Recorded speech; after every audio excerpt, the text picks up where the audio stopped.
Can't Congress?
is Wednesday, November 13th, 2019. Coming up on Roland Martin Unfiltered, major news all coming out of the DMV. The House Intelligence Committee held its first public impeachment hearing today against Donald Trump on Capitol Hill. We'll show you some of the testimony and break it down with our panel of political and legal experts. At the Supreme Court, Byron Allen's racial discrimination case against Comcast went before the 9 justices. I'll sit down and talk with him about what happened in today's Supreme Court. And I was in Annapolis, Maryland, where we held a rally outside of the state capitol, calling on Governor Larry Hogan, as well as Lieutenant Governor Boyd Rutherford, to step up and properly fund the HBCUs in that state for duplication programs where a federal judge held there was no doubt de jure segregation against those schools. Folks, a jam-packed show. It's time to bring the funk on Roland Martin Unfiltered. Let's go. He's got it. Whatever the miss, he's on it. Whatever it is, he's got the scoop, the fact, the find. And when it breaks, he's right on time and it's rolling. Best believe he's knowing. Putting it down from sports to news to politics. With entertainment just for kicks, he's rolling. It's on go, roll, y'all. It's Roland Martin, rolling with Roland now. He's funk, he's fresh, he's real, the best, you know he's Roland Martin now.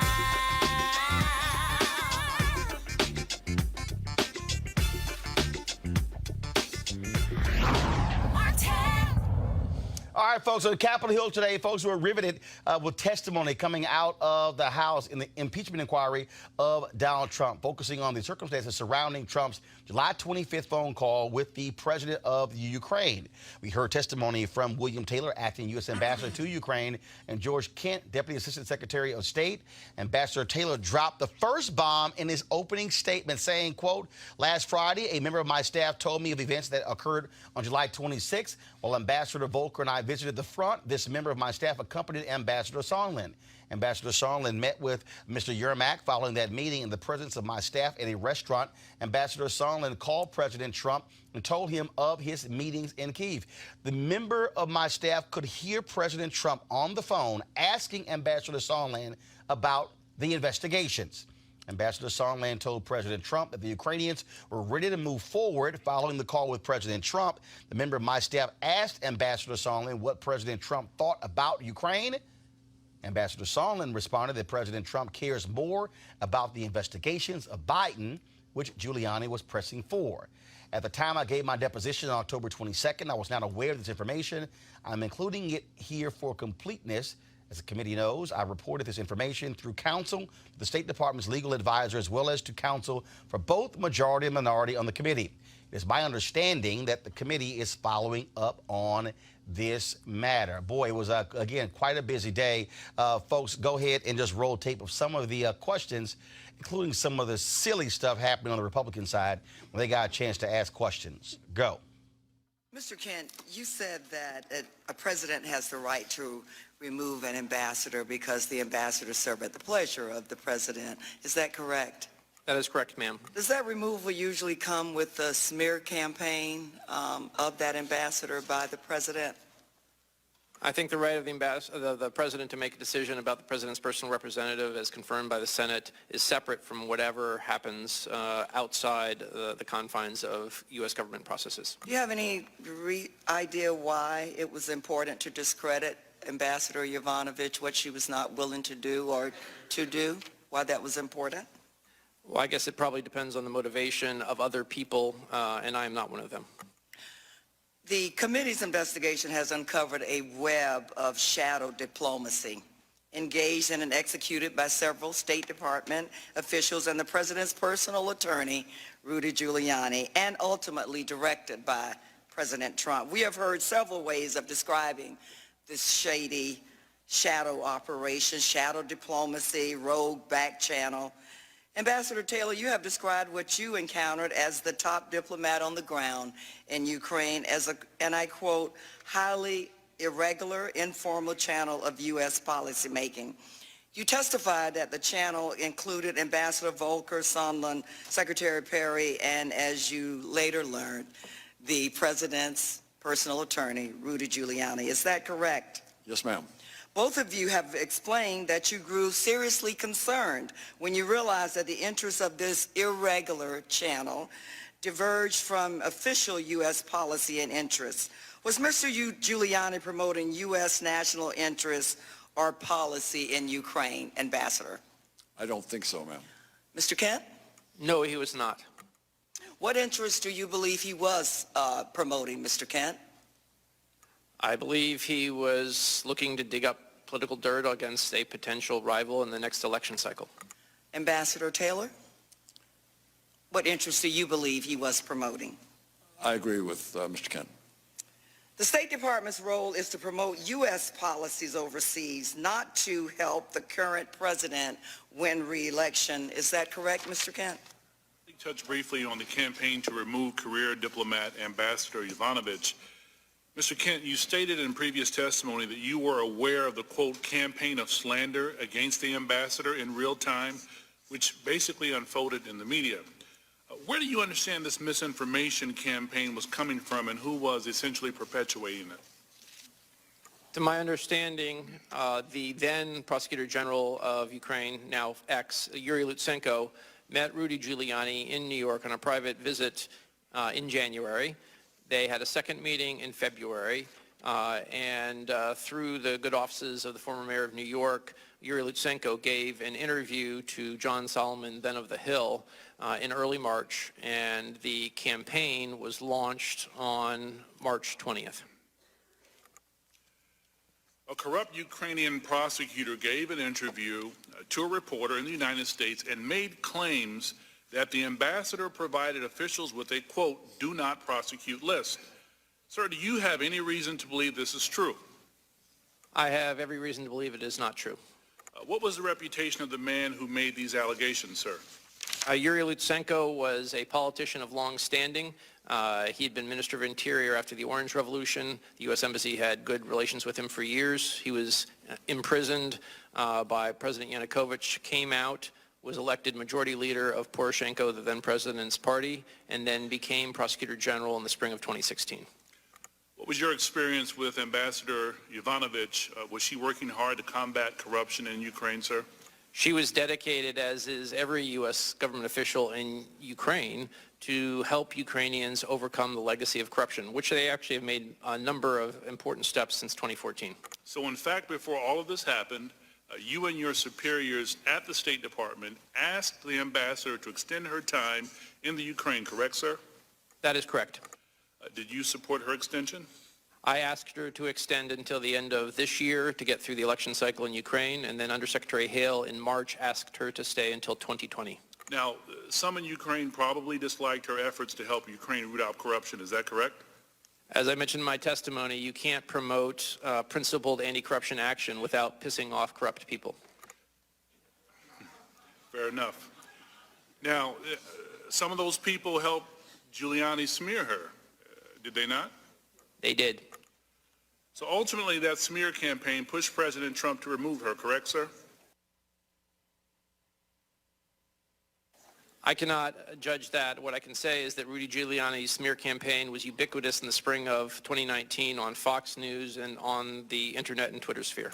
So Ambassador Taylor and Mr. Kent, in all of your combined decades at the State Department, have you ever before seen an instance where an ambassador was forced out by the president following a smear campaign of misinformation orchestrated by the president's allies? I have not. Taylor, my first questions are to you, and these are questions that are on years prior to your time in the Ukraine, but I'm pretty sure you can answer them. Did the Ukrainians get aid in FY17? Did they get any aid in Any aid. FY17? Yeah. Any? Yes, sir. They did get assistance. And they got security assistance as well. They did. And if I said that number was circa, in military assistance, around $270 million, would that probably be accurate? Mr. Close. King, about right? Yeah. Did they get aid in FY18, Yes, sir. including security assistance? Including security assistance. We've already talked about the javelins, the anti-tank missiles that they were not able to purchase in previous administrations. Have they gotten security assistance in FY19, Yes, sir. prior to the 400,000 million or so that we're discussing or been discussing a lot here today? They got some previous year, some probably FY18 assistance, but George, you may know. It takes a while once money is obligated to actually reach the country. There were 2 island-class ships that just arrived in the port of Odessa, and that was with prior year money. So there's about a lag of a year. My point is that we have been supporting the Ukrainians under this administration in order to help them kick out the Russians who invaded their country. Yes, sir. 100%. Ambassador Taylor, you earlier testified that Ukrainian officials did not become aware of potential U.S. assistance being withheld until August 29th. Is that accurate? That's my understanding, Mr. Hurd. Would you find it surprising if a Ukrainian official knew about that sooner and did not contact you? I can answer that it was only after August 29th, when the political argument, that I got calls from several of the Ukrainian officials. Good copy. Mr. Kent, had you had any Ukrainian official contacting you concerned about, when was the first time a Ukrainian official contacted you concerned about potential withholding of U.S. aid? It was after the article in Political came out in that first intense week of September. Gotcha. So after that August 29th conversation.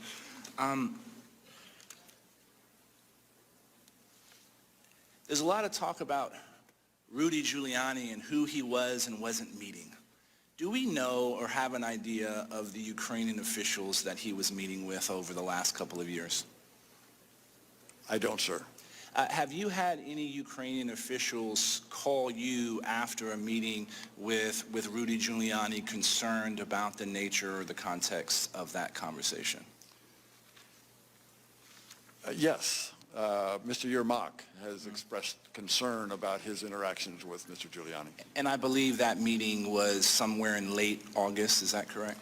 There were meetings and there were, I think, also phone calls.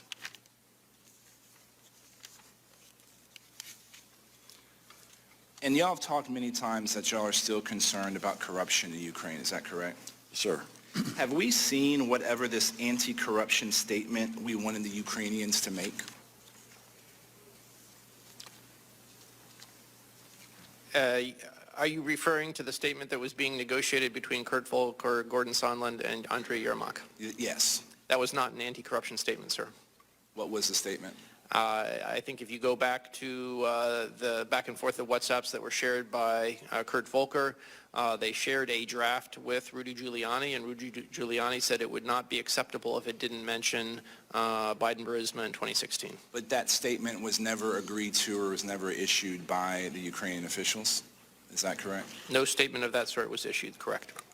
And have U.S. businesses ever contacted y'all concerned about corruption within Ukraine? Yes, sir. As of this year even? Yes, sir. Because the concern is not just how Ukrainian businesses run by oligarchs are being operated. It's also concerns about how the Ukrainian government is dealing with American businesses trying to operate in Ukraine. Is that accurate? American businesses are very concerned about the judicial system in particular. Yes, sir. All right, folks, let's go ahead and break this thing down. Joining us on FaceTime, Monique Presley, of course, crisis manager and lawyer as well, joining us right here in the studio. We have, of course, okay, Monique, you there? I'm here. All right, cool. Just want to make sure. Also, we have Michael Brown, former vice chair, DNC Finance Committee, and also A. Scott Bolden, former chair, National Bar Association, Political Action Committee. Monique, I want to start with you first and foremost. Your thoughts on today. Republicans pretty much embarrassed themselves with their questions. But overall, your assessment, was it a successful first day on behalf of Democrats in laying out the facts of this case against Donald Trump? Oh, absolutely. They couldn't have hoped for a better first day out. Those two witnesses are the dream of any prosecuting attorney, any defense attorney. I mean, those witnesses had their own representation there, and their lawyers never had to as much as lean in, like not one time. It was a textbook presentation from career public servants who came with one agenda, and that was to share facts and information that they either knew about because they were personally involved or knew about because the information had been provided to them. The new format that obviously is different than the last kangaroo court proceedings that we had, where it was basically the Schiff show, right? And his second was the Democratic counsel.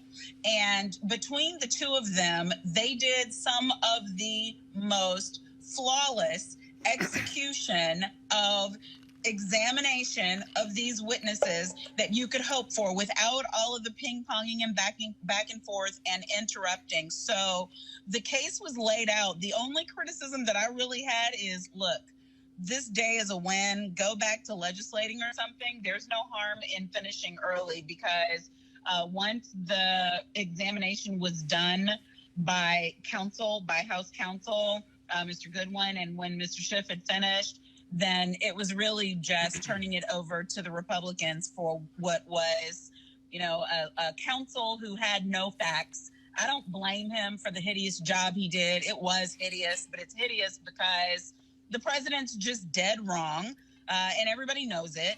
And so this attorney is trying to hold on to his integrity and still find some questions to ask, and it was horrible. And then the GOP just did what they always do, which is talk about other things and try to make them relevant. I mean, Obama, Clinton, you name it, Biden, we were everywhere. We were everywhere but on President Trump and his bribery and his extortion. Michael Brown, what's interesting is that, again, when you watch Republicans, what they were trying to do, well, it really wasn't quite bribery because it didn't actually go through. That's sort of like saying, it's like I know that, but it's sort of like they didn't buy the cocaine, so don't arrest me for selling cocaine. It's pretty stupid when you look at this, and they throwing every other thing out there, and it was utterly hilarious. But I also think having two individuals, career diplomat individuals who look, they understand what the job is, just methodically walk through a timeline. It's a little hard to fight that. And as Monique mentioned, Chairman Schiff just did a wonderful job, masterful in setting everything up and the way he structured everything. But also, what I found also interesting was Jim Jordan seems to think if he screams, it makes his point for him. Just because he yells. Louder is better. Exactly, Monique. Every time he screams, it's just incredible to me. But then, of course, he never heard any of the people who were screaming when they were wrestlers or being sexually assaulted by coaches at Ohio State. True. Right, Jim? Right, Jim, you remember those screams. He says those are allegations. Yeah, okay. Mere allegations. Yeah. But, what different from, obviously we all remember when Mr. Mueller testified. These two gentlemen were the same kind of, can't get any more upstanding than they are, but their presentation was much different. They certainly articulated themselves. Mueller didn't want to do it, okay? I think that's right. He didn't want to be there. And he didn't, and frankly, Mueller didn't have the guts to go ahead and lay out really what took place. It was sort of like, just read my damn report. Yeah. That's why we have your ass sitting in front of the damn stand right now. That's right. And Scott, what you also had here, again, Republicans who were trying to entrap them in the answers, but they couldn't.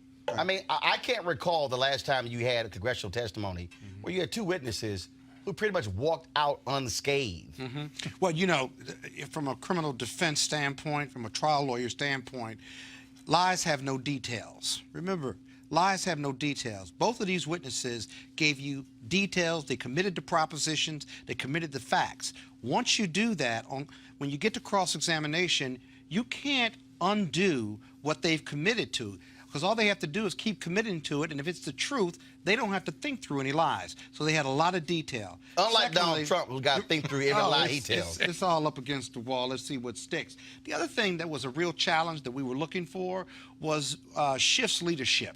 Could he keep control of this hearing? Could he keep the Republicans? They made a motion early on to bring the whistleblower in as a witness. He deflected that until the end of the hearing, and so he gets high marks for keeping not only order and control, but even the Republicans on camera had to maintain some level of decorum, and it still didn't stop their silliness and them trying to cross-examine these two very strong witnesses. All of this is really scripted out, and they not only scripted it out, but they acted and played on the script to a fault. And so today was a great day for the Democrats. The Republicans have to figure out whether they want to argue about process or whether they want to argue about whether a crime was committed and this is an impeachable offense. It doesn't really matter. These are bad acts. These are high crimes and misdemeanors and bad acts, and we saw that play out today. And we're going to see it play out again with other witnesses. And to be honest with you, the Republicans are going to struggle to cross-examine and struggle to make a case against the Democrats for these bad acts of the president. Monique, also, I'm a great appreciation for shade. Congressman Elise Stefanik, of course, who, she was touting the other day how she's, the youngest member in Congress or something along those lines. Adam Schiff really did just throw some shade her way. Henry, go to my iPad. As the gentlewoman should know if she was present for the deposition. Which I was, Mr. For some of them, yes. Positions. As the gentlewoman should know if she was present for the deposition. Which I was, Mr. For some of them, yes. Roll it again. Positions. As the gentlewoman should know if she was present for the deposition. Which I was, Mr. For some of them, yes. Come on back. Monique, okay, don't sit here and be an ass by saying, oh, I was there. And he's like, yeah, but not all of them. Well, and the thing is that, and I confess, like, I was carrying my phone around with me everywhere today so that I could watch in real time. And she was the first up at bat. And it really is like the senior statesman on the committee set her up, because before they could even ask the first question, she came in with that point of order and decided she was just going to, do her thing. And I don't know how she just didn't know that ranking membership is just not the one that you do that with. And you know the rules, and you know you have an opportunity to ask questions. And what she was trying to say is that they couldn't. And he was saying, no, what you're trying to do with your question is out the whistleblower. And I'm not going to let you do that. That doesn't mean that you can't ask questions. You know you're going to get a chance to ask questions today. But the other thing that I wanted to point out, Roland, is they weren't just detailed, these witnesses. They have receipts, and the GOP can't say, we'll prove that this was said on this day and this day, because they testified that they took contemporaneous notes, which I know Scott knows how important that is in a court of law, because you can get in things that otherwise would be ranked hearsay. But if you have some contemporaneous note-taking reflecting when it happened, and that's the only way that you can establish certain things, they have that. But listen here, the doggone State Department, Trump has people holding the notes. So there are receipts. They have turned them in. It's government property. And the GOP can't say, we'll prove it, because then they're going to be like, holla at your boy. They have the proof. Your boy has the proof. It's not us. Okay, we turned over our notes. And speaking of that, of course, Michael, you made this point about Representative Jim Jordan. He was real loud and, how this is a sham. And again, the absolute shade of Congressman Jeff Welch, you know what? If this was the movie How High, I would need some baby powder by how he's got pimp slapped by Congressman Welch. You know I got to go ahead and play it. Here, go to my iPad. Get the chance. We will never get the chance to see the whistleblower raise his right hand, swear to tell the truth and nothing but the truth. We'll never get that chance. More importantly, the American people won't get that chance. This anonymous so-called whistleblower with no firsthand knowledge, who's biased against the president, who worked with Joe Biden, who is the reason we're all sitting here today, will never get a chance to question that individual. Democrats are trying to impeach the president based on all that, 11 and a half months before an election. We'll not get to check out his credibility, his motivations, his bias. I said this last week, but this is a sad day. This is a sad day for this country. You think about what the Democrats have put our nation through for the last 3 years. Started July of 2016 when they spied on 2 American citizens associated with the presidential campaign, and all that unfolded with the Mueller investigation after that. And when that didn't work, here we are, based on this. The American people see through all this. They understand the facts support the president. They understand this process is unfair, and they see through the whole darn sham. With that, I yield back. Wait. Mr. Welch. Go back. Thank you. I say to my colleague, I'd be glad to have the person who started it all come in and testify. President Trump is welcome to take a seat right there. That's it, Mike. I mean, all that, he was like, that's a minute and a half. I'm going to smack you with 10 seconds. But there's nothing. And Mueller did not have that either ability. He either wasn't granted the ability to do it, didn't want to do it, didn't push back, whatever the reason. But this congressman said, put him in the seat, have him raise his hand. And that's the one thing Trump had done, except for his written answers, which were, obviously, those are under oath. And there's already been some questions about whether his answers are correct or not from the Mueller report. Put him in the seat. Put him in the seat. I got to play this last one. I'm going to really need Scott to explain this one here. Again, I love it when they get cute. And I don't know why is it some of the most stupid members of Congress come from Texas. On the Republican side, but on the Republican side, like Louis Gohmert, okay, and this other goober, John Ratcliffe. How dumb are you to make the argument for the other side, and then you sounded stupid in making the argument, and so you freeze and go, oh shit, what did I just say? Y'all, watch this idiot. If they impeach President Trump for blackmail or extortion or making threats or demand, they have to call President Trump a liar to do it. I yield back. If they impeach President Trump for blackmail or extortion or making threats or demand, they have to call President Trump a liar to do it. I yield back. Okay. I'm going to provide the proper audio for how that really should have gone. Okay? No, Monique, I got to do it. Okay? All right, go back to it.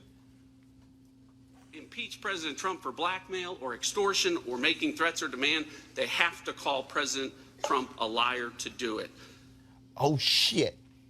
Dude, I just actually admitted, watch the ambassador's face. I yield back. He's smiling like, Scott, he's smiling going, hey, fool, did you realize what you just said?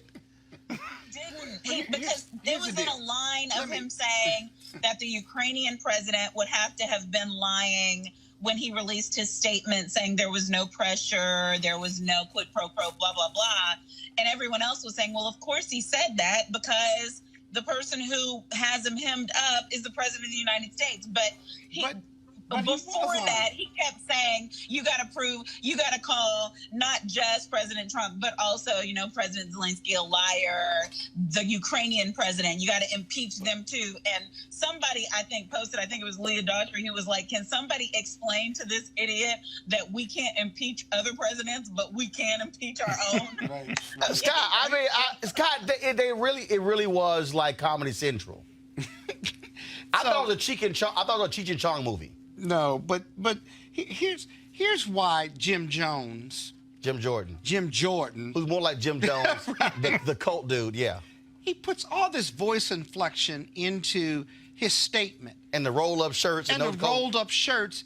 And the fact of the matter is that the whistleblower may have been the impetus for the investigation, but he has been corroborated by government officials, by the president himself, by the chief of staff, and by written documents. They held up $400 million 4 or 5 days before the call in July. That's called insurance, just in case Zelensky doesn't act right. But the most damning part of that phone call that most people don't talk about is at the end of that phone call, Zelensky says, I'll do it. I'll have my new prosecutor. We will investigate them, right? Now, whether they investigated them or not, that's the completion of the deal. Whether you call it bribery or a shakedown or quid pro quo, that's the completion of the deal. And all this hearsay, you don't need the whistleblower to impeach the president because you got witnesses that are saying he did it. Who cares about the whistleblower at this point? And guess what? Hearsay They have corroborated. The best defense to hearsay allegation is they've corroborated everything the whistleblower said. So what is Jim Jordan and the Republicans talking about? Trump University. Just BS. This white got his law degree. Stop it. This white guy's law degree. Well, we're going to have more hearings next week that'll be public, and so it shall be interesting to see how this unfolds, folks. Now, while that was going on, I was actually in Annapolis, Maryland, where a rally was held outside the state capitol there on behalf of the 4 HBCU universities. They beat Maryland in the courts that proved that the duplication of programs hurt HBCUs in Maryland, Coppin State, Morgan State, as well as University of Maryland Eastern Shore, and, of course, Bowie State. And the problem, though, is that Governor Larry Hogan only wants to offer $200 million. Testimony during the trial said that HBCUs should get about $1 billion. They said, look, we'll settle for $577 million. Governor Larry Hogan has said, forget that. My last offer is $200 million. The rally today was about putting pressure on Governor Hogan and his black lieutenant governor, Boyd Rutherford, do the right thing and fund those HBCUs. Here's some of the stuff that was said at today's rally. Gentlemen, Collins.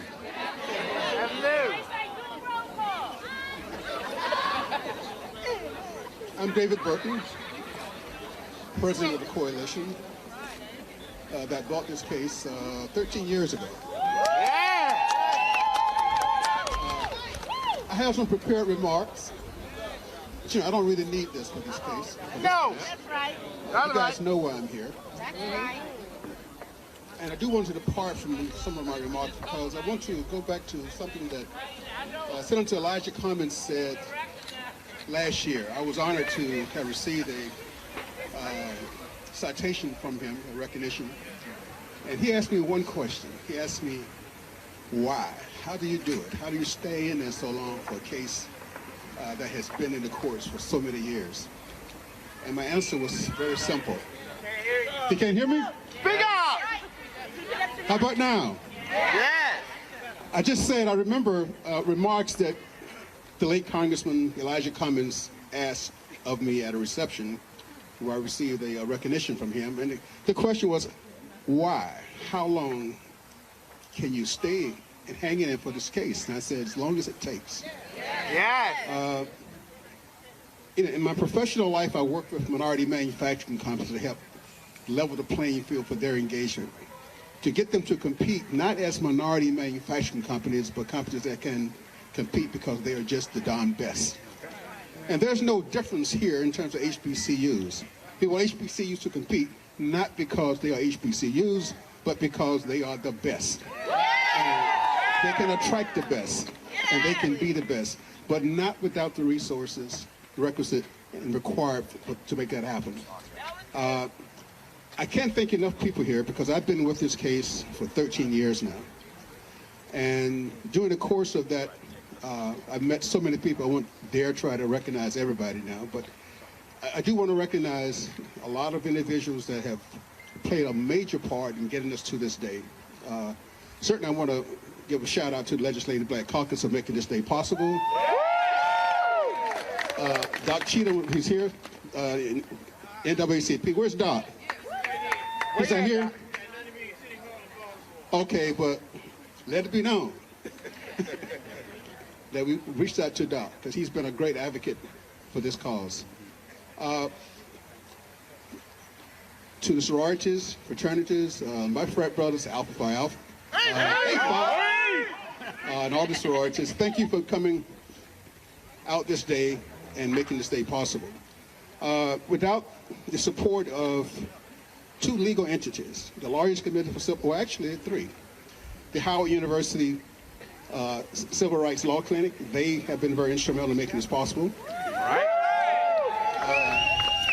The Lawyers Committee for Civil Rights Under Law, they led us to an organization called the Kirkland Ellis Law Firm.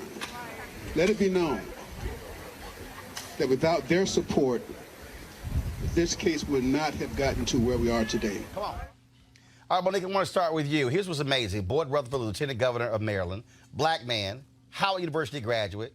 Hate you.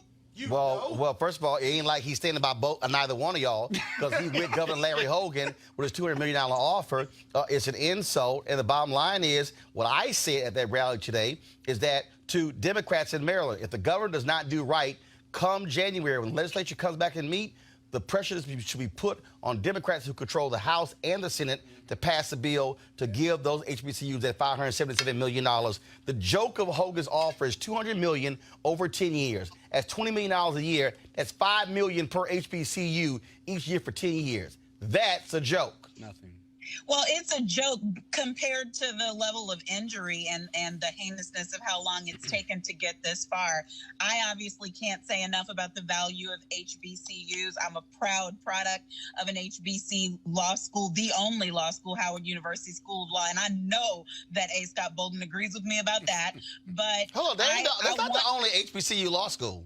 Excuse no, that's not what she said. Okay, I just want to make sure. She said the only real one. Hold up. First of all, hold up. That's offensive to anybody who went to Thurgood Marshall School of Law from Houston, Texas Southern University. That's first. FAMU. FAMU is a law school. I can't even win a World Series. That's why. No. It's named after him. All right. Hold up on it. Let me remind you. Let's not get distracted. Here we go. Let me remind you. They're off in the rabbit hole. Texas. They're down the rabbit hole. Go right ahead. You might want to be able to go home one day. You might want to back off that Howard University, the best. Go on right there and finish your damn comment. You ain't even go to law school. You ain't even a lawyer. It don't matter. I'm going to defend Texas. Go on with your little comment about Howard. Go ahead. It's a big comment. Right. Hey. Yes. Go. I take your comment, as Mueller would say. And moving on. Call your mama. Appreciate the value of HBCUs, and this is a fight that everybody, not just those who have graduated from one, should be willing to stand up and participate in, because it's going to take all of us to add on the pressure. Now, don't be fooled because they throw out a number like 200 million and people are supposed to be impressed. We need to stand until we get what is due. This is our future. Michael, this is not a Republican or Democratic thing, because the lawsuit started under a Republican governor, then went to a Democratic governor. They fought it, ignored it. They've been in mediation for several years. A federal judge is like, yo, can y'all please mediate this whole deal? Maryland didn't want to do it. But at the end of the day, the HBCUs proved it. They created interesting, unique programming in the 70s that attracted white students to the HBCUs. The white schools saw it, duplicated those programs. The state allowed them to do that, sent the funding over there as well, which hurt the HBCUs. That's how they were able to win the lawsuit. Well, full disclosure, my twin sons went to FAMU. My mom is a graduate of Fisk University, as they would say. But I think that also what we'll see in the future is that other states are going to do this and follow that same roadmap that they did in Maryland, because I'm sure, I have no idea, I don't have any evidence to prove it, but I'm sure that other historically black universities in other states have been harmed. And now they're going to sue and see if they can get their monies back. Well, this sort of follows, Scott, the Mississippi law case. Alvin Chambliss argued that case. But it was crazy is that Mississippi, 20 years ago, offered more money for their HBCUs than what Maryland did. The money 20 years ago was more than this $200 million. Yeah, the $200 million is pittance. As a graduate of Howard Law and a graduate of Morehouse College, I sit on the board of trustees for Morehouse College, and I can tell you, historical black colleges struggle. We may get gifts from Oprah Winfrey and Richard Smith, but those are dedicated funds, right? Most historical black colleges are struggling from an endowment that is well below what their counterparts are that are majority schools. But also, Howard and Morehouse are private. These are public institutions, state funding. Exactly. That's a totally different funding. No one wants to pay the reparations for prior bad acts for these schools. And some of these schools in Baltimore, for example, I think if it's not Morgan State, produces STEM graduates and engineering graduates at a higher level in a partnership with NASA. My point is, these monies could be used for their endowment and for operations. That's where historical black colleges struggle with. And so when you delay it, when you debate it, when you negotiate it, no matter whether you get that legislation or not, these colleges are entitled to their fair and full reparations for prior bad conduct by the state that's been proven in federal court. And I'm going to say this again. When the Capital Region Minorities Proud Development Council, when they had the awards gala, We broadcast our show from there, and I presented one of the awards. And before presenting one of the awards, I called out the state of Maryland, Governor Larry Hogan, and his Lieutenant Governor, Boyd Rutherford, who happened to be sitting on the front row. Now y'all know how I do. My philosophy is very simple. If you do good, I'll talk about you. If you do bad, I'll talk about you. At the end of the day, I'm going to talk about you. So backstage, Lieutenant Governor Boyd Rutherford, a brother, decided to tell me I didn't know what the hell I was talking about. Oh, my. Did on video? Oh, no, he got, no, wasn't video. Wow. Did you turn your phone sideways? I wish somebody else was shooting. All right. And so he got a little frisky with me, told me I need to read the judge's decision. And I said, well, I'm familiar with this because I covered this on my TV One show and my current show, so I ain't new to this. So then he kept telling me I didn't know what the hell I was talking about. I said, well, you are more than welcome to come on my show, Governor, Lieutenant Governor, and have this conversation. No, I'm not coming on your show. He said, well, you need to read the ruling. And I did. And I'm still trying to figure out what the hell were you defending? Y'all lost. And so this is simple. How can you be a black man who is Lieutenant Governor of Maryland, and I don't care if you're Republican, who went to an HBCU and could stand by Larry Hogan and say, fine, $200 million is enough? Really? I ain't even go to an HBCU, and hell, I know $200 million not enough. But let me go ahead and make this clear like I said in my speech today. Boyd Rutherford, let me be clear. This is black-owned. In the words of Tyler Perry, own your shit. And so come January, when the legislature comes back into session, guess what? We're going to be on y'all ass. We live stream today's rally, and we're going to be there again. And we're going to come to your office and come to Hogan's office. And then we're going to put pressure on Democrats in Maryland to pass the money, the $577 million.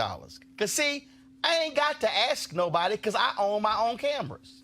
But I'm telling you right now, don't think for a second this is the last conversation we're going to have about this. Because in the words of that great philosopher, Frank Lucas, from American Gangster, I'm going to get that money. Got to go to a break. We come back. We'll talk about Byron Allen regarding his Supreme Court case today, Dylan's lawsuit against Comcast, right here, Roland Martin Unfiltered. You want to check out Roland Martin Unfiltered? YouTube.com/Roland S. Martin. And subscribe to our YouTube channel. There's only one daily digital show out here that keeps it black and keep it real. It's Roland Martin Unfiltered. See that name right there?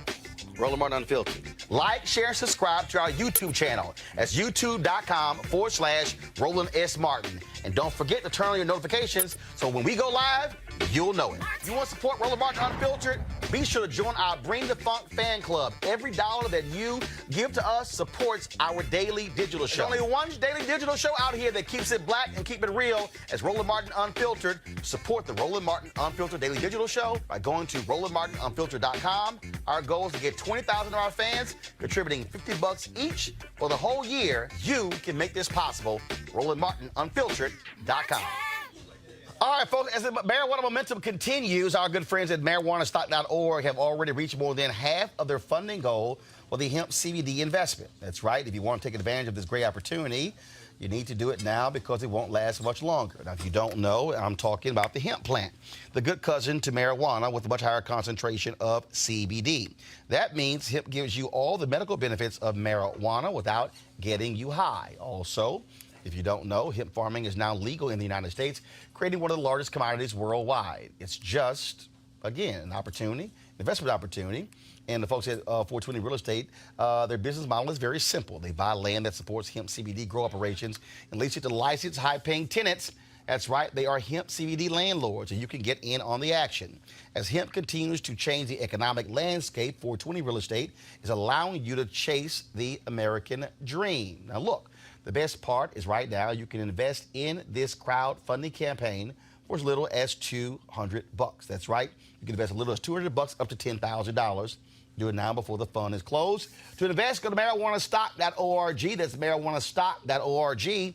Get in the game and get in the game now. As I said, another big story happening in the nation's capital today took place at the Supreme Court, where Byron Allen's racial discrimination case against Comcast came before the 9 justices. 8 were there. Ruth Bader Ginsburg was ill and was not in the court today. Now, at issue is whether Allen's $20 billion lawsuit should have survived beyond the pleading stage by merely proving that his race was a motivating factor in Comcast's decision to deny carriage to his company's channels. Now, the Ninth Circuit ruled in favor of Allen last year, and some of the justices found fault with the lower court's reasoning. Joining me right now to talk about what happened today is Byron Allen, CEO of Entertainment Studios. Byron, glad to have you here. Your thoughts? Thank you for having me. I appreciate it. Congratulations on your show. Oh, really appreciate you. Thanks a bunch. So today, your assessment. What are your thoughts about what happened today? What did you hear? Did you think that the questions went well for you? Your thoughts? I thought it went very well.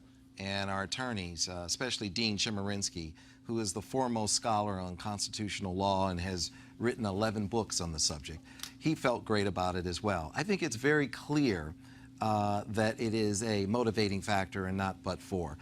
This was put on the books 153 years ago to protect the newly freed slaves, to make sure that Civil Rights Act. Civil Rights Act, to make sure there was a pathway for economic inclusion. And it wasn't set, for the impossible standard that you must prove that 100% of the reason that I am not doing business with Roland, 100% is that he's black.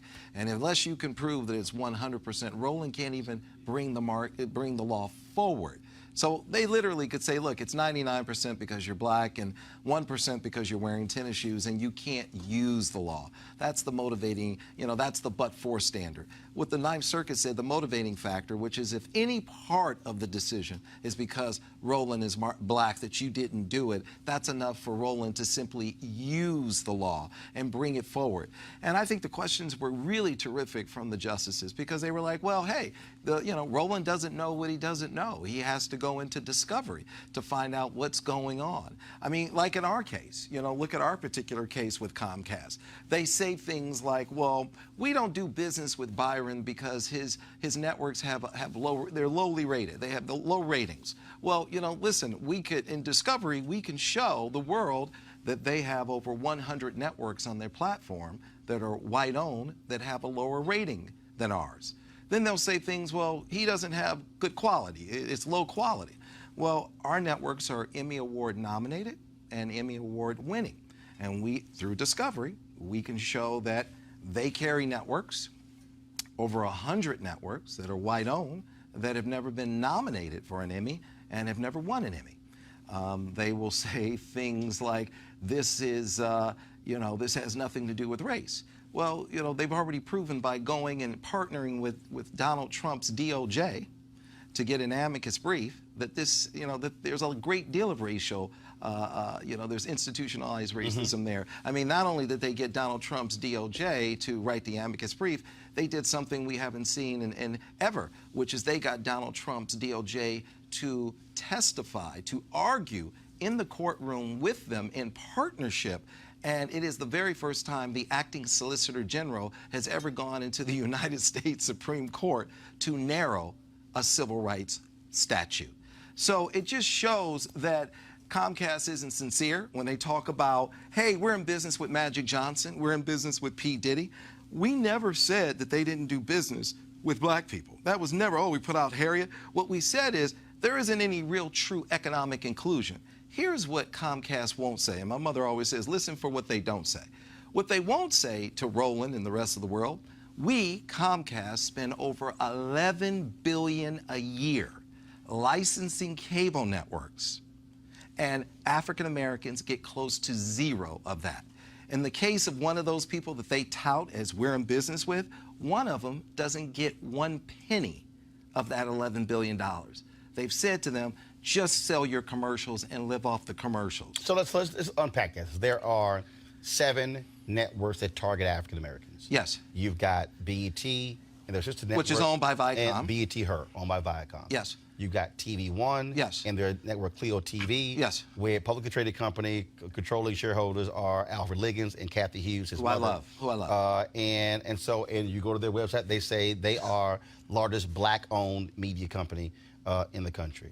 Then you have Aspire TV, which was one of the networks that went to Magic Johnson. Yes. And then you have Revolt, and then, of course, you have OWN, Oprah's network. Yes. And so How do you respond to that in terms of them having carriage deals with those networks that, again, yes, Viacom owns BET. The case of TV One, it's a black-owned network. Yes. How do you respond to that? Well, like I said, you have to look at the numbers, and that's what the discovery will tell you. Exactly how much economic inclusion are they getting out of the $11 billion? And for the people who don't understand the cable industry, the reality is not most, but the way the deal works is there are some people who have carriage, yes, but aren't getting subscription fees, yes, and they're simply making their money off advertising. That's right. There are other folks who do get subscription fees, and so it may run from 2 cents to 7 cents to like ESPN had the highest subscription fees out of everybody. They were getting upwards of $6-7 from every subscriber. Even higher. So when you pay your cable bill, $8 goes to ESPN. Those were, $1 goes 7 to 10 year contracts, money locked in. Yes. And so billions so and billions guaranteed. of dollars throughout the industry. So when people you also have I forgot Africa Channel. Yes. Paula Madison, her brother owns that yes. Network. So again, what people don't understand is that they assume that every company is getting subscription fees. They're not. That's some right. are, some are not. That's it's right. based upon the negotiation with the cable company. Yeah, that's right. And that's what I've said. I said through discovery, we will show that David Cohen, whose personal compensation is $20 million a year, and Brian Roberts, his annual personal compensation is $35 million a year. You can pick either one of them, and they take out personally more than they pay all of black-owned media combined. They don't get paid sub fees. As a matter of fact, if you Google it, March of 2018, Revolt had to lay off a third of their staff because they're not getting enough support. As a matter of fact, Revolt didn't even get half of the subscribers that Comcast has to offer, and they didn't even give Revolt Philadelphia, as if there are no African Americans there. So here's the problem. Now, it went very well in the Supreme Court. It's a big problem for Comcast. Pretty much the justices told the world this case needs to go forward. They pretty much said it. Now hopefully we will go forward. We can now get the contracts. We can show the world everything that they're not doing. That's what's key. You have to be able to look at that. You have to have your right to have access to that information. They're not spending money and doing business with us. They put us out there as window dressing, but when it comes to the $11 billion, that's what the question is. Of the $11 billion, how much is African American owned media participating in that amount of capital? And that number is closer to zero than perhaps what it should be, which is 10%, $1.1 billion. So $1.1 billion, now there's more than enough money for Roland to do whatever he needs to do. He's truly there. He has a seat at the table. He's getting real economic inclusion. Why is that important? Well, a lot of the money that Comcast is pulling out of the African American community doesn't come back to us.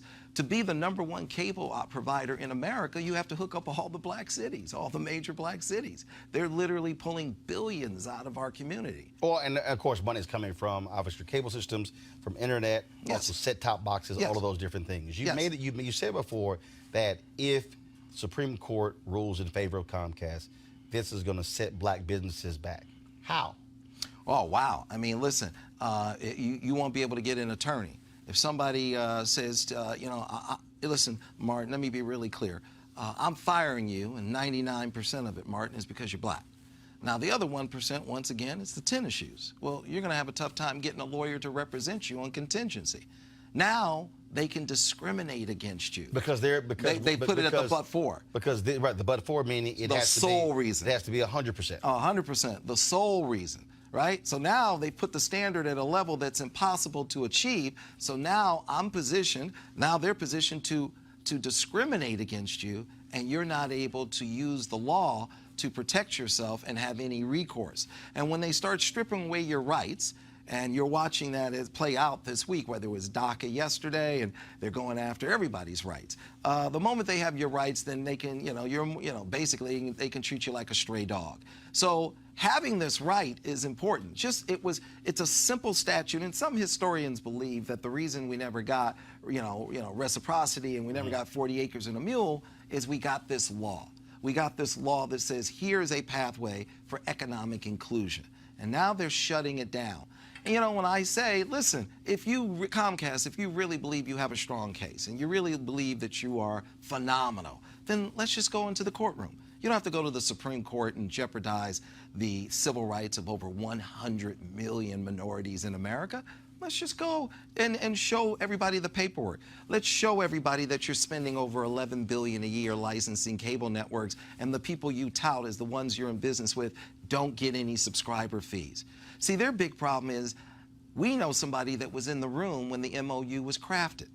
And they told us. When you say the MOU, the Memorandum of Understanding for Black people. And this is so when Comcast was looking to acquire NBC Universal, they were under severe criticism by Congresswoman Maxine Waters and many others, and many other groups. That they shouldn't get this big. And what they then did was they then went to their civil rights groups for their support. That's right. Crafted this memorandum of understanding. That's right. And then in order for them to be to get their blessings to go before the court system. That's exactly right. So when you look at that, so not the court system, for the federal government to approve the acquisition merger. Go ahead. That's exactly right. So when you look at this MOU, you can get into the details of that MOU. You can see that we can get in there and we can say, okay, what exactly was going on here? This person said, they were in the room, right? They said, look, this MOU was legally and financially engineered so that they could fail. This is what someone... You say they. Magic and P. Diddy could fail. This is what I was told. That's what will come out in this hearing.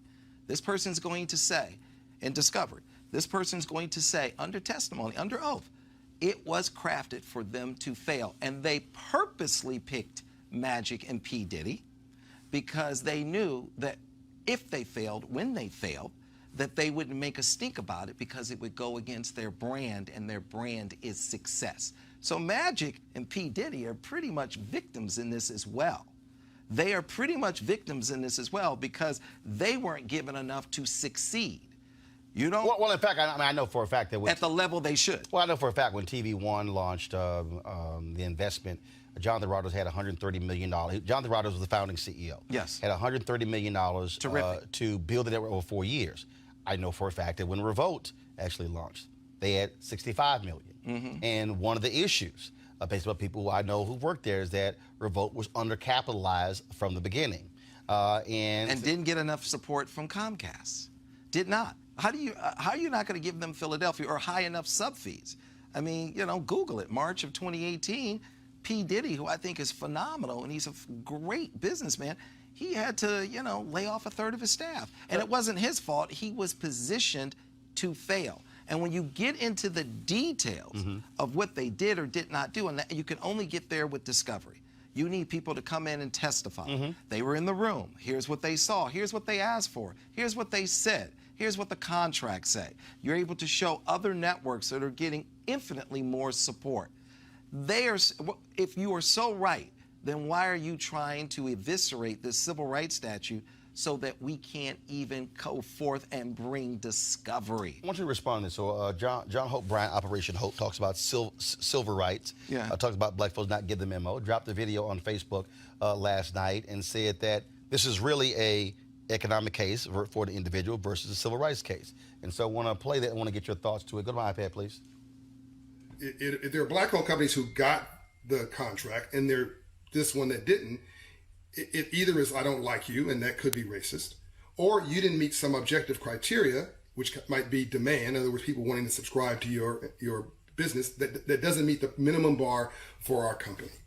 And a company like Comcast or whoever you want to pick, AT&T, whoever, whatever your company would be, is going to be a different bar than, say, Joe's cable company in Lower Mississippi. In other words, if a local cable company or a local company is going to have a different bar, a different criteria than a regional company, a national company, and a global company. And if you want to do business with them, you got to meet the criteria. I get it all the time. People are like, John, I love you, but if you want to be a big baller, only in real estate is $100 million not a big number. They're like, you can't, $100 million is not enough. I got to grow this to $500 million to $1 billion in order to have the impact for my people I want in my own business plan, which is why I'm continuing to grow my platform. This is my for-profit, of course, not my non-profit. They're completely 100% separate business team, but management teams, all that kind of stuff. And so if you want to have impact, you have to have scale, right? And you have to scale, if you're going to keep stepping up, there's different criteria for different folks and different strokes. So I think this is a commercial dispute. I think that it is wrongly placed to say that this is going to send black folks back 150 years. It's just, I don't think, respectfully not true. Why? Because there's already a Kathy Hughes, there's already a Bob Johnson, there's already a dozen companies that you can cite that have done business with all these companies, including Comcast. So if race was the only issue, then none of them would have done a deal. How are they doing a deal and somebody else isn't? Maybe it's product, maybe it's content, maybe people just don't like them, maybe they don't like the way he does business. I don't know. It's not my bill, but that's just a commercial dispute. Don't drag the entire black culture into this dispute in this way. I think it's a distraction from things that are really, truly important. I respect Mr. Allen. I think he's doing in business. Your response? Listen, I would be the first to say, don't bring this civil rights statute into the United States Supreme Court. And I didn't. Comcast did. They decided to challenge that statute and how it was used and how it was applied. You filed a lawsuit based upon using the statute. They are the ones who said, we're going to go after the statute, eviscerate it, and dismantle it. And I disagree with him. He doesn't know the entire history. You know, before there was TV One, there was something called the Black Family Channel. But the difference between the Black Family Before Channel, that, they were actually called Major Broadcasting Cable Network. That's right. But before the Black Family work for them. Right. Yeah. But before the Black Family Channel, which was all 100% African American owned, it was 4 African American entrepreneurs who got crushed by Comcast, and they got pushed out of the way. And they wrote up a lawsuit that they never filed, and I saw. And you know who owned a major chunk of TV One? Who owned a major chunk? Oh, Comcast. Okay. And in fact, at Rainbow Push, I forgot the year, but I actually have the video. Yes. Kathy Hughes actually complained in a keynote speech. Yes. Like I say, I got the video, and I was at home. Right. She complained that it was unfair for TV One, in order for them to launch the network, that they had to give a sizable equity stake to Comcast. I also know, and again, for folks who don't realize it, just so y'all understand, he doesn't realize it. And just for the folks who don't know, I mean, right, but he's speaking on something he doesn't know. And that's the problem. You have too many black folks who just don't know, and don't know enough to say nothing. He doesn't know. So go ahead and school him. So no, just for the folks at home, again, who don't understand how these things happen. First of all, you used to have laws that prevented networks from owning distribution outlets. Then you have FinCEN. Those laws were also separated. Go ahead. Now you have studios that are able to produce shows, and also sell those shows. And so what happened is, and I can tell you, I was on one of those calls, a Major Broadcasting Cable Network. There were 2 LLCs that owned NBC. The Willie Garrett LLC with Cecil Fielder, Spencer, and Evander Holyfield. There was a separate Alvin James and Marlon Jackson. That's right. And there was a meeting with DirecTV, and DirecTV wanted an equity stake in NBC in order to carry them on their system. That's right. And actually, the reason, just so y'all also know, the reason Dish to this day does not carry TV One is because Charlie Ergen believed that he was given an opportunity for an equity stake in TV One, and Alfred Liggins chose to give that equity stake to DirecTV, and Ergen to this day has refused to put TV One on Dish. I know this for a fact. And that's one of the reasons why a lot of the cable systems have equity stakes in the cable networks. That's right. Because they essentially said, in order for you to get carriage, we got to get an equity stake in your company. And what happened with Comcast and TV One? So yeah, Comcast did that, and then eventually TV One did a debt buyout. But Comcast owned a major piece. Comcast owned about 40% of TV One. Of TV One, and TV One bought them out. Took on about $1 billion in debt. Took on a lot of debt to buy them out. Right. Okay. I would be the first to say they never should have owned one piece of that network. It was African American targeted, and it was African American owned. And that company took on crippling debt because of how Comcast was predatory towards them. Now, if you simply look at all the money they pull out of the black community and what they don't do with us, then that's what I'm saying. Mr. Bryant, he doesn't know what he's talking about. He is ill-informed. And that is a great example because you and I know the real DNA of TV1 that Comcast said, if you want to be on our platform, we have to own 40% of you. And then they had to take on a great deal of debt to buy that 40% back. And now the market cap is under $100 million of this publicly traded company because of the enormous amount of debt. And Kathy Hughes is a phenomenal entrepreneur along with Alfred. They're terrific. But you can only get so far with that kind of debt. And that debt goes back to Comcast being predatory, which is why Mr. Bryant doesn't know. He doesn't even know how much money they're spending on licensing content. He doesn't know how little we get. He doesn't know how much. Tell me what we're paying into their system. Tell me the market cap of Comcast. It's $200 billion. Most of the money they get from cable subscribers are African American. You cannot be the #1 African American provider, the #1 provider of cable without hooking up all the black cities. So, I mean, listen, I know he means well, but there are just a lot of folks who just don't know enough not to speak up because they just don't know. When you filed the lawsuit, you were highly critical of the NAACP, National Urban League, Reverend Al Sharpton. Yeah, let's speak on that. So they talk about that. So they say he filed, you know, he sued, you know, these folks. Well, what I was suing is I was saying that the Urban League and these folks, they did an MOU, a memorandum of understanding as to what black people will live by, right? But what they didn't tell black people is that David Cohen of Comcast sits on their board of the Urban League. What they didn't tell black people is that Comcast gives the Urban League $1 million.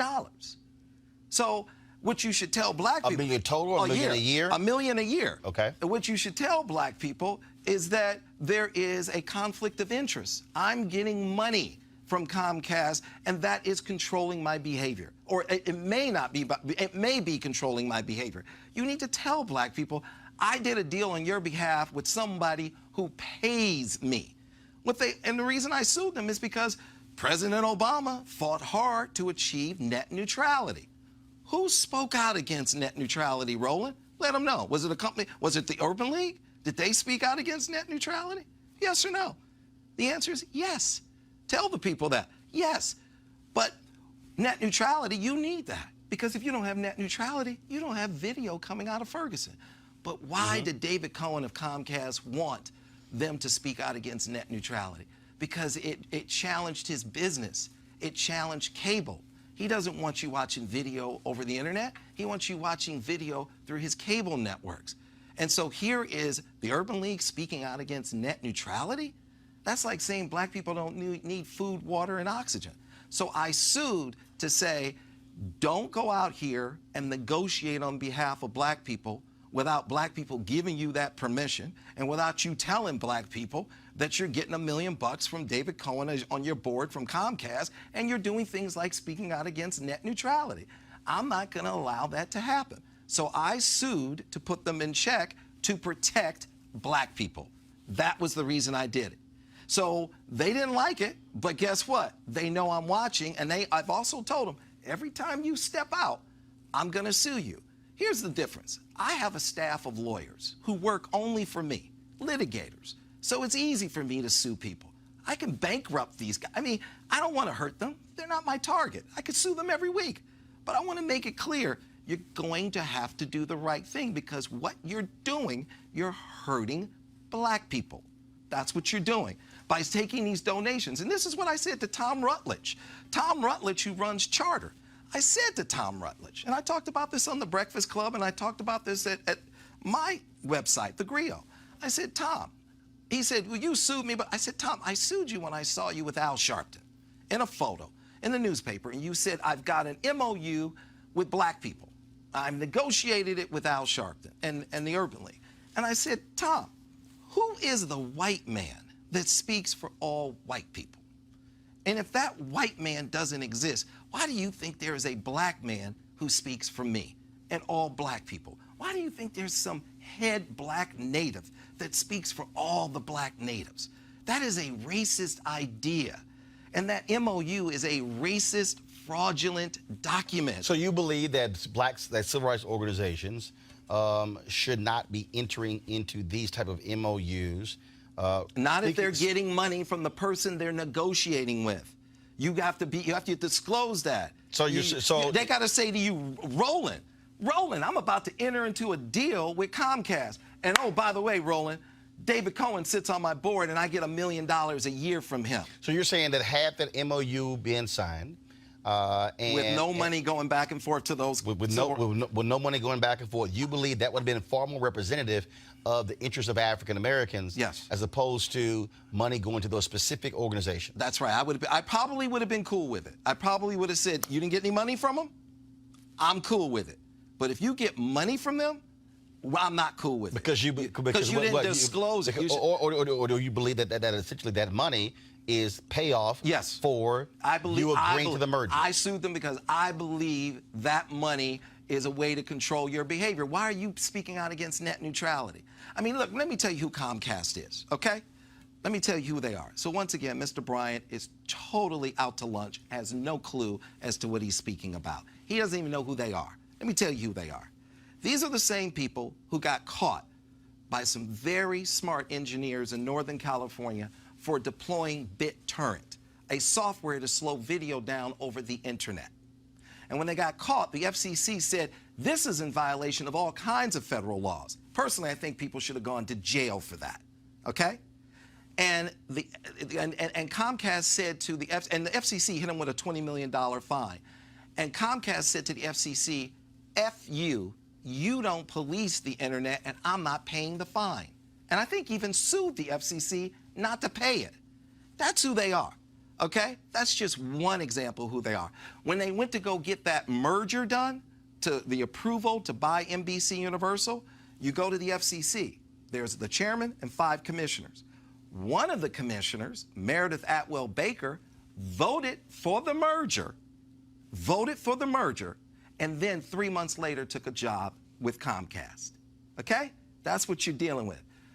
Billionaire Michael Bloomberg had to sue Comcast.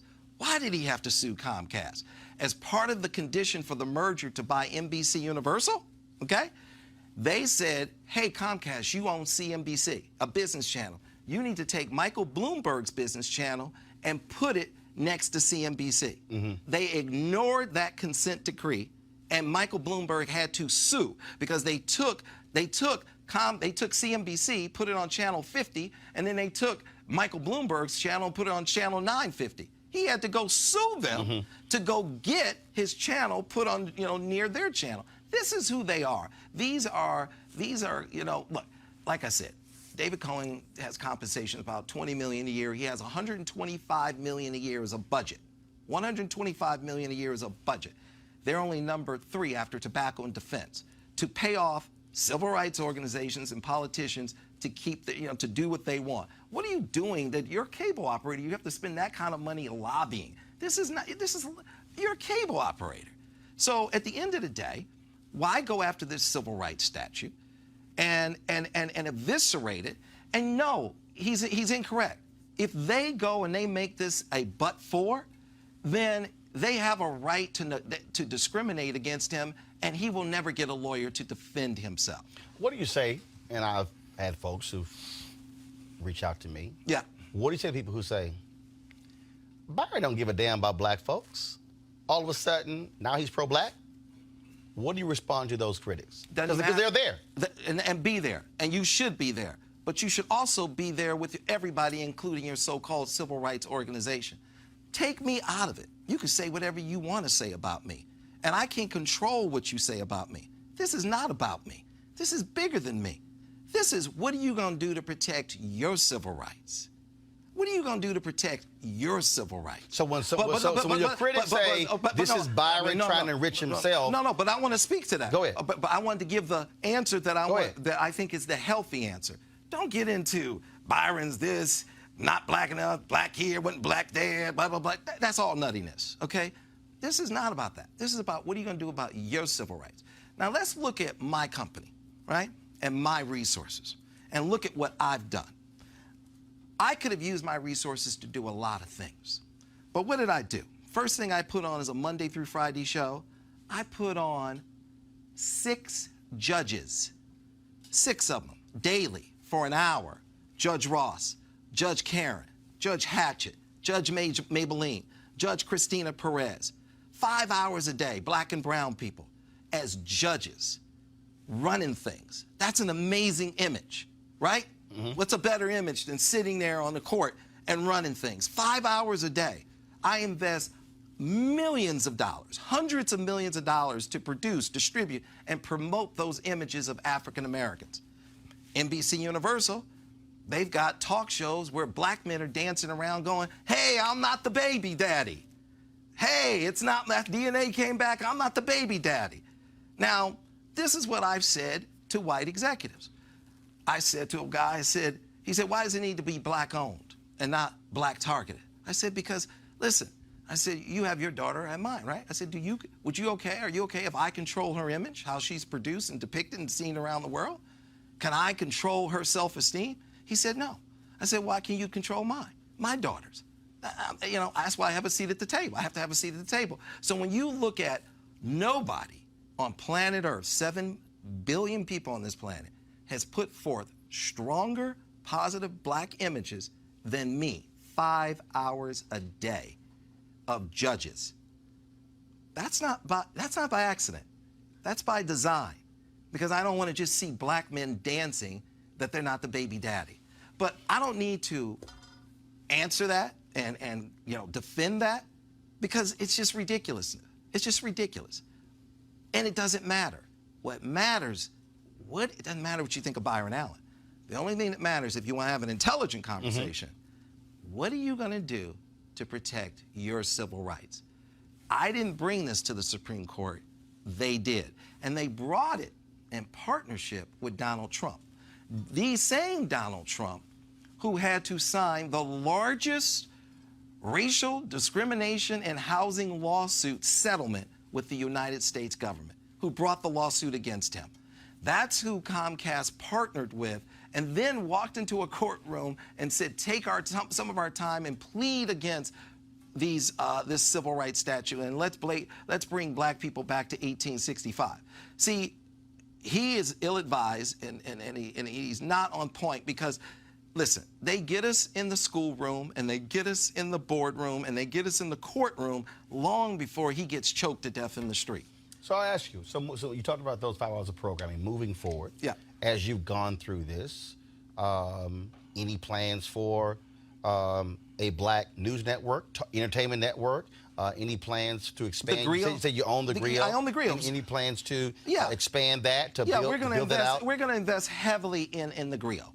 We're going to invest heavily in that and build that up. You owned it for how long? I've owned the grill now, I don't even know, a couple of years. I bought it maybe 3-4 years ago. I don't remember.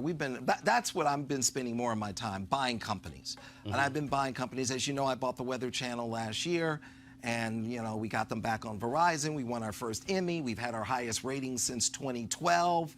That's been phenomenal. That asset has been a phenomenal acquisition for us.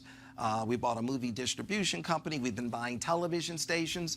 We have 15 television stations in 11 markets. We're planning, at this point, we will be the largest owner of Big Four network affiliates in the world.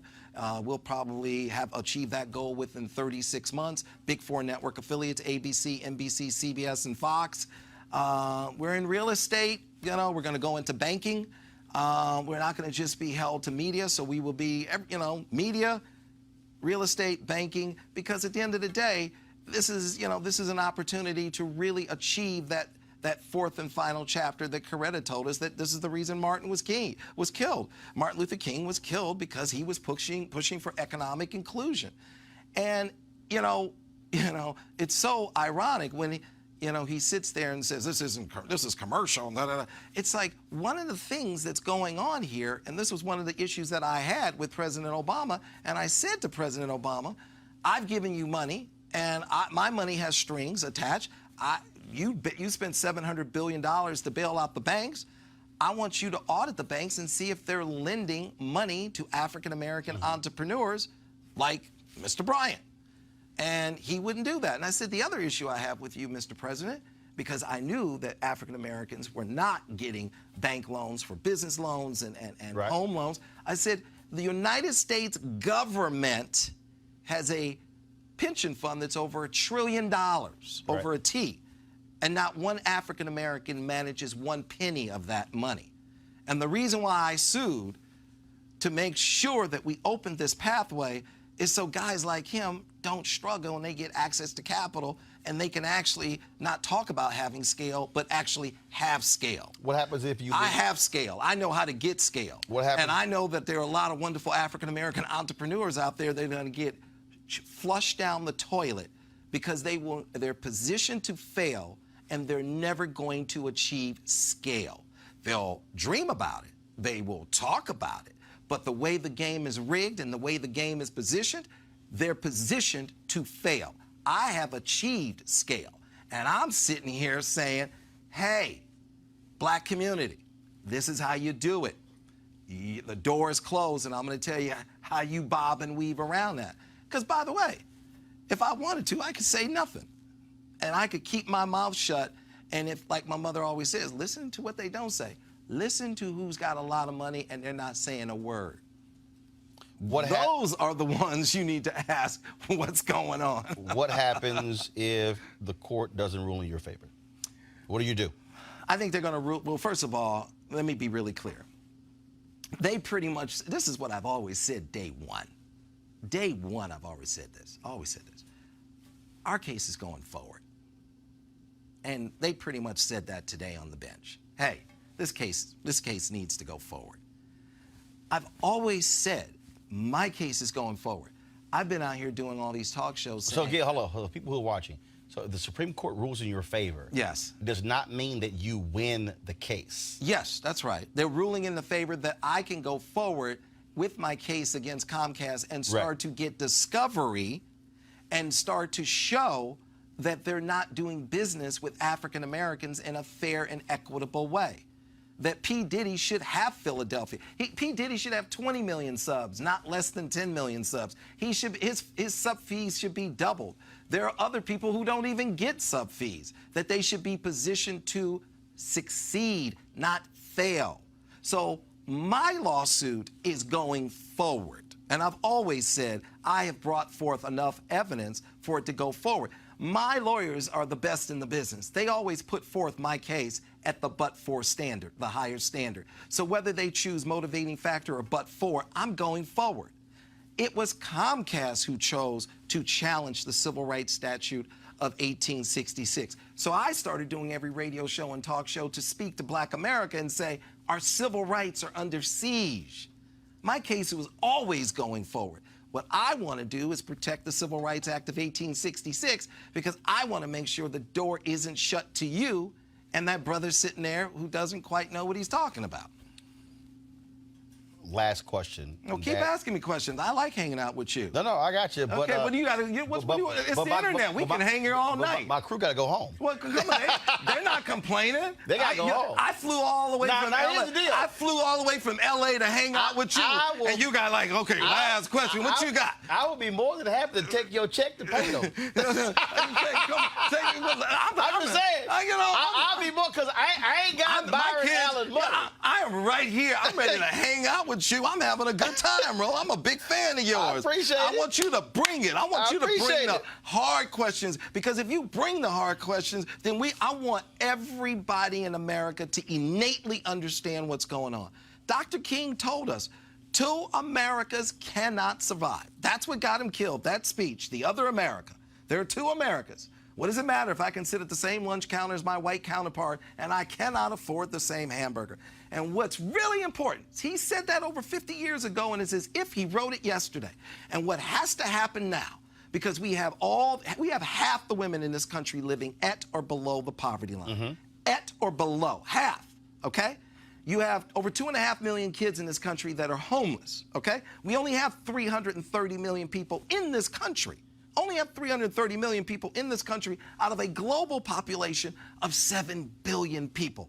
And as the global population goes from 7 billion to 10 billion, the bottom 5 billion are going to get wiped out because we don't have enough food, water, and resources to support the bottom 5 billion. They will perish. You have global warming, climate change. Mother Nature is going to just obliviate the bottom 5 billion. Now, here is the problem. China has the equivalent of 2/3 of our country in college. 200 million kids in college. And everybody knows the capital will eventually follow the intellectual capital. They're developing intellectual capital at a much faster rate. So what are we saying there? We're saying exactly what Martin Luther King taught us over 50 years ago. And this is what we have to come to grips with. White America is no longer enough to compete globally. And white America has 99% of the wealth in America. So white America has the most to lose as we sink globally. And every day we're sinking, and white America is losing the most. Now, for white America to survive, white America now has to make sure every American is fully engaged, and every American has access to a real education, and every American has access to capital, and every American is bringing their A game. So we are competing globally to maintain our position and our wealth. Well, and what I'm not sure they want to do that. Oh, but hold on. It's a matter of survival for white America. So this isn't a black problem. This isn't a white problem. This is an American problem. And as Martin Luther King taught us, we have to have one America. And we're now at that point where we must achieve that in order for this country to maintain the status that we currently have. We have to achieve one America, and every American has to be fully engaged and fully positioned to succeed and to keep our position in this global economy. Have the other black owners of networks communicated with you and said, we stand with you? You said that's the hard question. No, that's the hard question. No, it's not the hard question. Let me just say yes. Let me say yes. They know who they are. They know what they're not getting. They know. Everybody. Look, this is why this is a historic case. We're not going to have this conversation again. This is our reciprocity. This is why we didn't get 40 acres and a mule. The greatest trade deficit in America is the trade deficit between America and black America. America's not doing business with black America anywhere. Now you have this law to level the playing field and get them to the table. And now that you can get them to the table and say, guys, we got to correct this because this is economic genocide. You're not doing business with us the way we do business with you, and people in our neighborhoods are dying. You're making sure we have plenty of gangs and drugs and alcohol, and we don't have enough books for our kids. So now we're going to start to deal with the fourth and final chapter. That's what this is. Yes, it started as a commercial dispute, but Comcast, escalated it to a civil rights dispute because I never would have challenged. And I told them, I said, don't do this. Now, here's the thing. I don't believe we should boycott Comcast, and I don't believe we should dismantle Comcast. But they have upset civil rights organizations, and they have upset every civil rights organization without exception. And those civil rights organizations and politicians are completely dedicated to breaking them up and going after their top advertisers and boycotting their top advertisers if they advertise with any of the Comcast networks. I know that from all of them. They have lit these civil rights organizations up like a Christmas tree. That was not the intent. I have tried to get them to the table. I have said, guys, let's get to the table. Let's work this out like a commercial dispute. Let's work this out. Charter said to my government relations person, we're not going to talk to Byron because we don't negotiate with terrorists. Okay? You know what my government relations person said? David is white, and David said, look, I represent Charlie Ergen. Charlie Ergen is white, and he runs Dish. And Charlie is far more aggressive than Byron. Yeah, Charlie Ergen is one of the most aggressive people in the cable business. And I love Charlie. He's a good guy for me. With me, I do a lot of business with Charlie, okay? And Charlie is a good guy, and he's tough. And he says, I've seen Charlie be much tougher with you than Byron, and you've never called him a terrorist. See, that's what happens.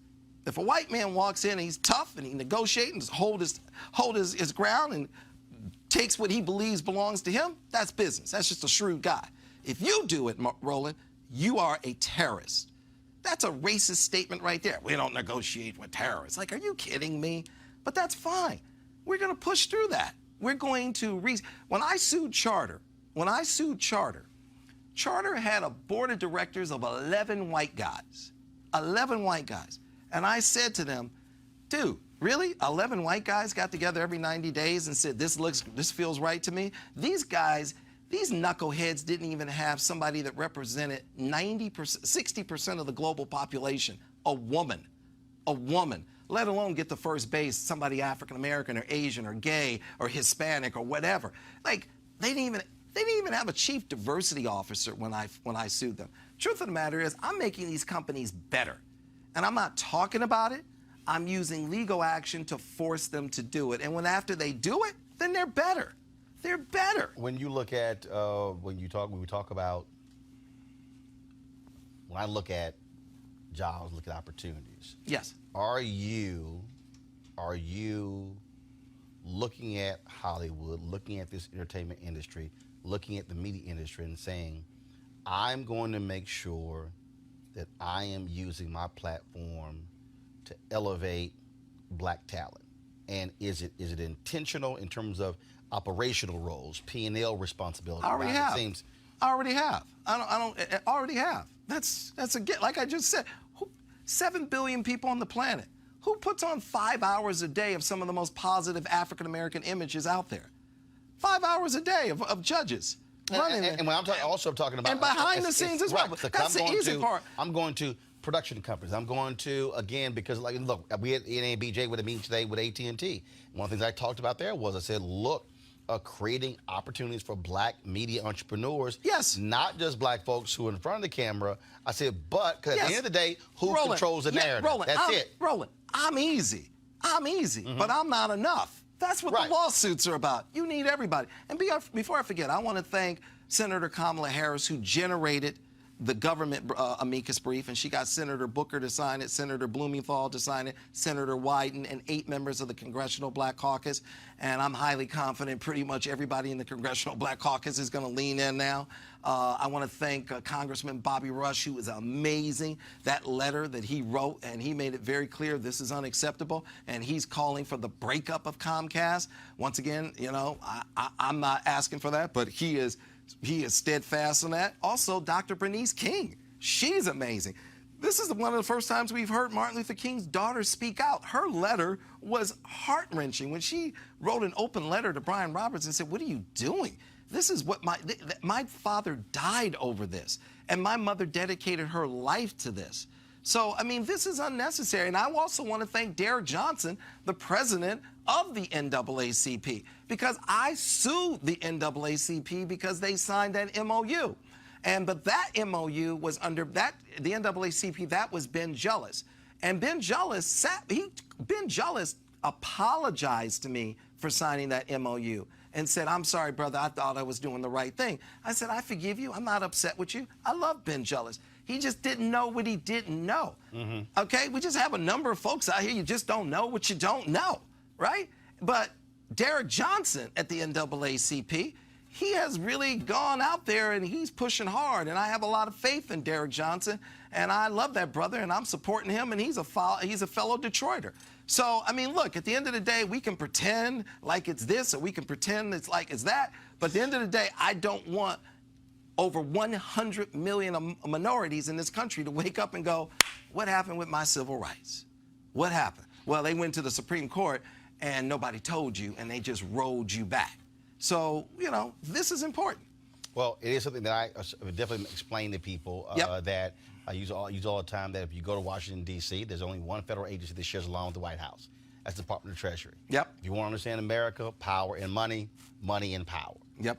And what often happens is that when we have these discussions about what African Americans need, typically what happens, and I was in Annapolis a few weeks ago with the State of Black America, and we focus on economics, we often talk about civil rights, mass incarceration, police brutality, and money and economic power is not in that top 5. That's what you need. And so, because I mean, at the end of the day, without money, you can't even control your own politics. That's it. You need an education and you need money.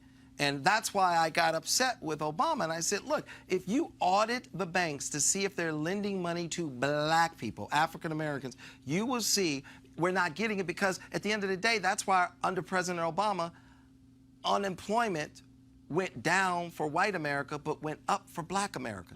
And home ownership under Obama hit a 25-year low. That screams we're not getting access to capital. African Americans, we're brilliant, we're resourceful. It's real simple. We're being asked to run the same race as our white counterpart without any tennis shoes. All we're saying is, can we get a pair of tennis shoes so we can run this race? And if we get a pair of tennis shoes, we're going to do just fine on that track. And we need access to capital. That's what this is about. And this civil rights statute is going to, upholding this civil rights statute. And by the way, there isn't a coincidence that now that we're starting to use the civil rights statute, they have to reevaluate it and see if it's ambiguous because it's been used to the tune. I've used it in 3 lawsuits and $40 billion.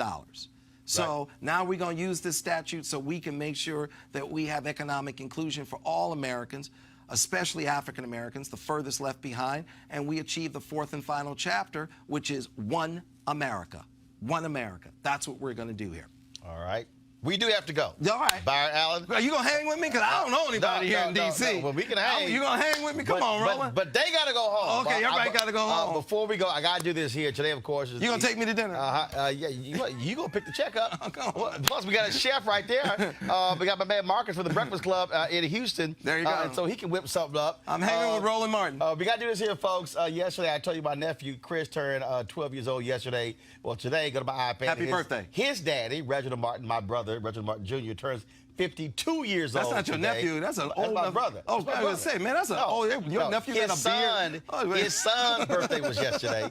His birthday is today. Okay. My birthday is tomorrow. Happy birthday. So shout out, happy 52nd birthday. What are you, 21? My brother, You're 21? 51. You 51. So Reginald Martin Jr. is 52. He's, of course, executive chef in Houston and owns and runs our family catering business, Lamont Catering. Lamont Catering? Which my grandmother started. So, in Houston? In H-Town. I love it, in H-Town. So, happy birthday to my...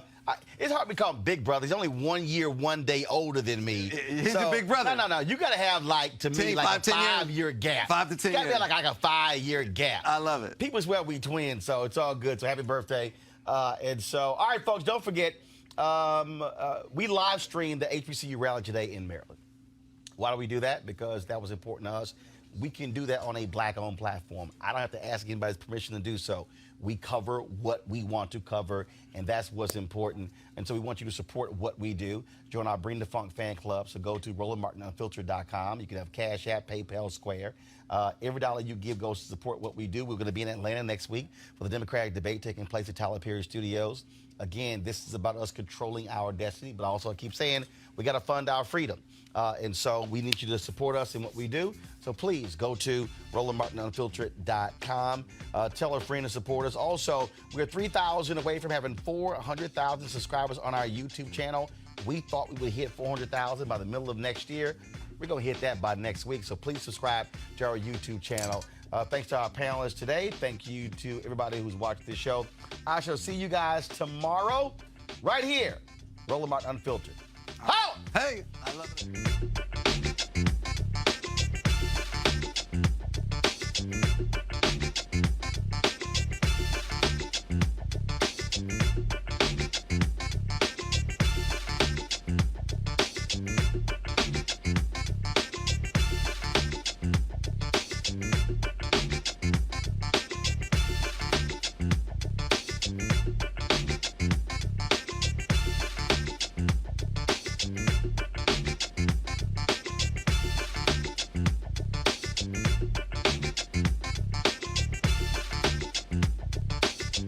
You want to check out Roland Martin Unfiltered?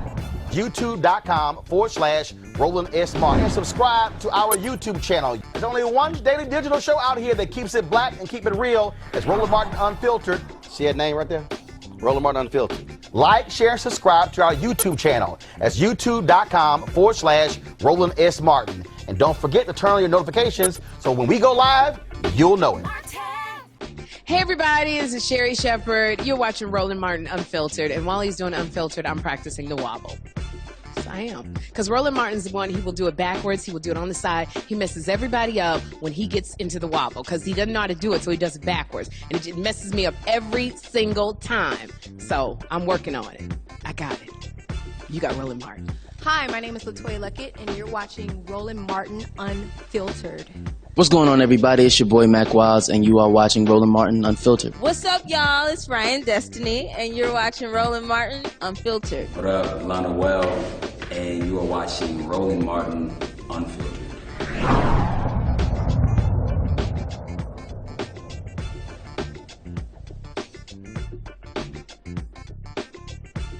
You want to support Roland Martin Unfiltered? Be sure to join our Bring the Funk fan club. Every dollar that you give to us supports our daily digital show. There's only one daily digital show out here that keeps it black and keep it real as Roland Martin Unfiltered. Support the Roland Martin Unfiltered daily digital show by going to RolandMartinUnfiltered.com. Our goal is to get 20,000 of our fans contributing $50 each for the whole year. You can make this possible. RolandMartinUnfiltered.com. Hey fam, want to check out Roland Martin Unfiltered, the blackest show on all of digital, cable, and broadcast. Check out our audio podcast. There's only one daily digital show out here that keeps it black and keep it real as Roland Martin Unfiltered. Press play.